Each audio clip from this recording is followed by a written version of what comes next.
I'm Robert Martinez, State Historian of New Mexico, and I am bringing you New Mexico history in 10 minutes.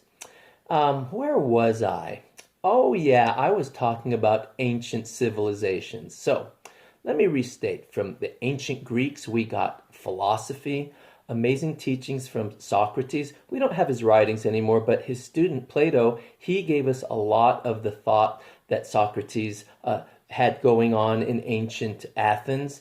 And of course, Aristotle.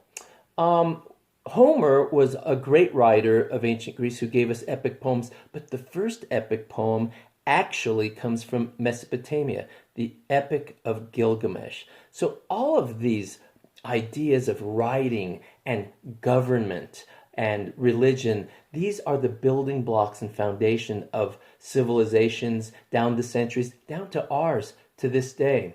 I want to make a point. We historians are having to rethink what we mean when we say writing. The Phoenicians were a group that were around at the same time as the ancient Greeks, and they're in what's now Lebanon, the Eastern Mediterranean, and we get the first alphabet from them. The Greeks borrow it, and it's used by peoples all over Eastern Europe and then Western Europe. But Egypt didn't have an alphabet. They used glyphs, images, and symbols. The Chinese, the ancient Chinese, had symbols that were packed with meaning and depth. And the Native Americans also used glyphs and symbols. So we're really having to readjust what we mean by writing, that's writing as well. It's not just about alphabet or what we see in places like Greece and Rome. So now we need to look at ancient Greece. Ancient Greece was in operation around 500 to 1,000 years BC, and then the Greek empire starts to wane. They don't go away. They just start to weaken. And what happens on the Italian peninsula, people are populating that part of the world, Celts, ancient prehistoric peoples, and then you get a group there called the Latins. They are not a Latin music group or anything. They are actually people who establish themselves along rivers, especially what we call the Tiber River. They establish small communities made out of wood, wood towns. Well, then the Etruscans come in. These are people from Anatolia, what we now call Turkey. They come in and they establish cities there. They build stone cities, and this is the birth of Rome. First, the city of Rome, and then they start to overtake all the other communities and peoples of the Italian peninsula and establish the early Roman Empire right there on the Italian peninsula. It's not really an empire yet, though, because they're just living right in that area. In the meantime, those Phoenicians, they're trading indigo and other things all over the Mediterranean world and establishing themselves. So they've established a community in North Africa that grows to become the Carthaginian Empire. They colonized Spain, and eventually, around 200 years BC, they run into the Romans in what is now Sicily. They fight over territory, and after battles that last for 100 years, remember Hannibal, the guy with the elephants? He was from Spain. Well, he's part of all this. Eventually, the Carthaginians are defeated by the Romans, and the Romans inherit and take everything the Carthaginians had, including Spain, okay? So this is the Roman Empire. It lasts about 600 years, and it goes through many different periods. It has a republic, a dictatorship and tyranny, decadence and decay, and then a fall. Empires are like that. They're easy to establish. They're not easy to keep. But 600 years is a good run. Spain is part of all this. Spain has been colonized by Celts. The Iberians were the first people there. Again, the Phoenicians were there. And the Greeks went there. The Greeks went there and they brought two very important crops to Spain. They brought the grape and the olive. The grape for wine, olive for food, and for olive oil. Which I have a joke for you all. If we get grape juice and wine by pressing grapes, and then we get olive oil by pressing olives, where do we get baby oil? Think about it. Anyway, this is the beginning of Spain, okay? A Mediterranean land colonized by people from all over the world. So this is the ancient world in the Mediterranean. And what happens in Spain is Roman soldiers, Roman Empire completely Latinized Spain. It's Romanized, okay? That, for lack of a better word, the Latin language is brought to Spain.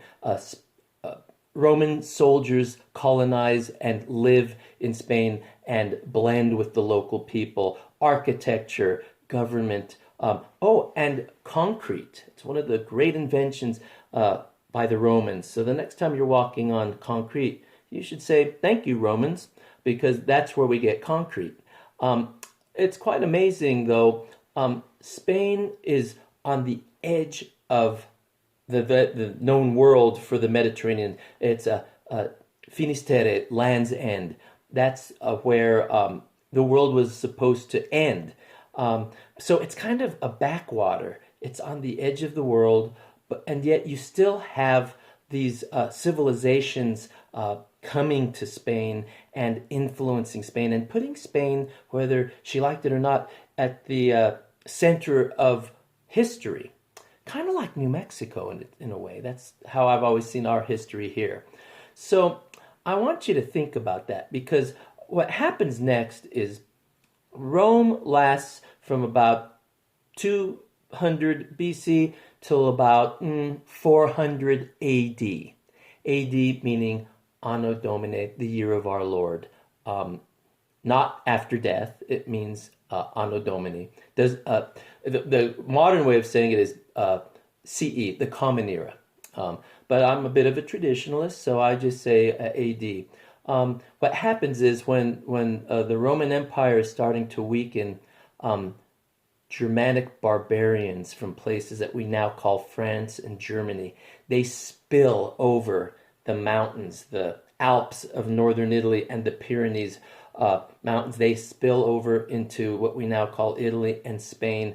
And this happens around 410, and this is the end of the Roman Empire, at least officially. Okay? Why were these people doing this? Because demographics made them. You had Mongols in what's now China pushing against Huns, who then moved west and pushed against barbarians, Germanic peoples, who then pushed against Rome. The Roman Empire was vast. It was in England and what's now France, parts of Germany, of course, Spain and Portugal, North Africa. So this is the end of the Roman Empire, at least in the West. It lasts a little longer in the East. But this is a period in Spain where you have different tribes coming in, Suevi, Ostrogoths, but the biggie are the Visigoths. They come in and they are the dominating group. They're actually a minority. They're a ruling minority who take over, and while they are the ruling class of the Iberian Peninsula, that's Spain and Portugal, they're actually conquered by Roman culture and Roman civilization. They take on the Latin language, Latin, Roman legal codes. They're kind of brutal. At first, they won't blend with the local people, feeling themselves superior. They were not very nice to the local Jewish population who had arrived recently from the Eastern Mediterranean. So it was a tough era for Spain, but it also is a time that the Visigoths bring the monarchy to Spain, and they bring Catholicism. Granted, they bring a heretical form of Catholicism called Aryanism, founded by a priest named Arius. This was a movement started in the 300s, whereas this priest challenged the divinity of Christ. It's a heretical movement. It's interesting to know that most heresies in the Catholic Church were started by priests, smart men. And so this is the form of Christianity that comes to Spain. But within a generation or so, they convert to Orthodoxy and join mainline ancient Catholicism. So I'm going to stop right there because we're getting to Spain. We're going to start talking about what happens in the 400s all the way to the 1400s, the 1,000 years that shape, develop, and create what we know as the modern nation of Spain. So thanks for joining me. Take care. Hasta pronto.